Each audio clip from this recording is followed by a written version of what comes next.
Hi guys, last week of the Chaotix Casefiles episode 2 was absolutely fantastic. The case of the high stake heist and everything. It was just absolutely brilliant and everything. Where they, where they thought it was, roads and everything. But then they turn on, then they turn around to the Babylon Roses, thinking it was, them and everything. But yeah, but at the end, what surprised me at the end was where they mentioned Tangle Whisper. That was just actually fantastic. That was a really huge surprise because they, where Vector say at the end of it, he said Tangle Whisper and everything. But yeah, that was just fantastic. You know, the going in there in the getting mentioned in the Chaotix case file and everything.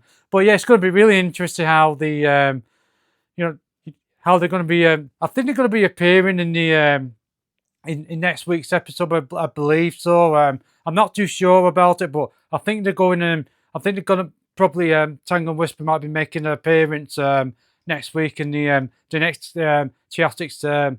The case files and everything. But that's gonna be fantastic and everything. I wonder who's gonna voice them. Tango and Whisper. Because they're my favorite characters from the IDW Sonic comics and everything.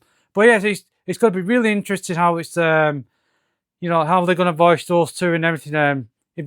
When they're gonna appear in the I think they're gonna be appearing. I think it's next week's episode of the Chaotix case files. But I'm definitely looking forward to it. But yeah, last week was fantastic. The Chaotix case files. I thoroughly enjoyed it, and yeah, I really enjoyed that one. It was just absolutely amazing. So it's not Rose, and it's not the Bomberman Roses. But that end, when he said Tangle Whisper, that was actually fantastic. So yeah, so I'm looking forward to next week's episode of the Chaotix case files. Comment down below what you think of the Tangle Whisper and everything coming into the Chaotix case file and everything. So yeah, so that's the Chaotix case file.